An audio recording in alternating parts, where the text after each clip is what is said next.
दख्खनचा राजा श्री ज्योतिबा मंदिर परिसर विकास आराखड्याला प्रशासकीय मान्यता मिळाल्यानंतर कामाला वेग आलाय।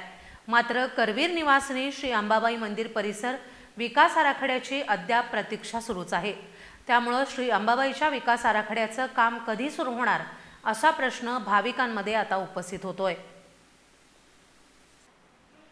लाखो भाविकांचं श्रद्धास्थान असलेल्या श्री ज्योतिबा मंदिर परिसराच्या पहिल्या टप्प्यातील 259.59 कोटींच्या विकास आराखड्याला राज्य शासनाने प्रशासकीय मान्यता दिली आहे आणि त्याची अंमलबजावणीही सुरू आहे।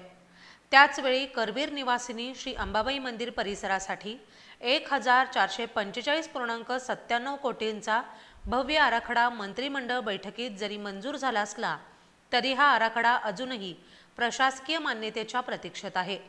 6 मे रोजी चौंडी इथं झालेल्या राज्य मंत्रिमंडळाच्या बैठकीत दोन्ही आराखड्यांना मंजुरी मिळाली होती। त्यानंतर ज्योतिबा आराखड्याला 28 मे रोजी प्रशासकीय मंजुरी देण्यात आली आणि मुख्यमंत्री देवेंद्र फडणवीस यांच्या हस्ते दख्खन केदारण्य या महत्त्वाकांक्षी कामाचा शुभारंभ झाला। मात्र अंबाबाई आराखड्याबाबत पालकमंत्री प्रकाश आंबेडकर यांनी 8 दिवसात मंजुरी निघेल असं जरी सांगितलं असलं तरी आता 20 दिवस उलटून गेले तरी अद्याप काहीच हालचाल दिसत नाहीये। त्यामुळे भाविकांमध्ये नाराजीचं वातावरण आहे। या आराखड्यात श्री अंबाबाई आणि परिसरातील सर्व मंदिरांचं संवर्धन, स्वतंत्र व्यापारी संकुल, दर्शन मार्ग सुलभ आणि आकर्षक, हेरिटेज प्लाझा, छत्रीयुक्त दर्शन मंडप आणि भाविकांसाठी सुविधा, दुकानगाड्यांचं व्यवस्थापन, भूसंपादन आणि त्यासाठीची भरपाई योजना असा आराखडा तयार करण्यात आलाय। आराखड्याची गती सध्या थांबली आहे ती भूसंपादनाच्या प्रश्नावर।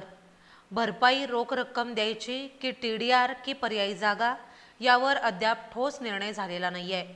शासनाकडून स्पष्टता आल्यानंतरच आराखड्याची वाट मोकळी होईल। त्यामुळे श्री अंबाबाईच्या विकास आराखड्याचं काम कधी सुरू होणार असा प्रश्न भाविकांमध्ये आता उपस्थित होतोय।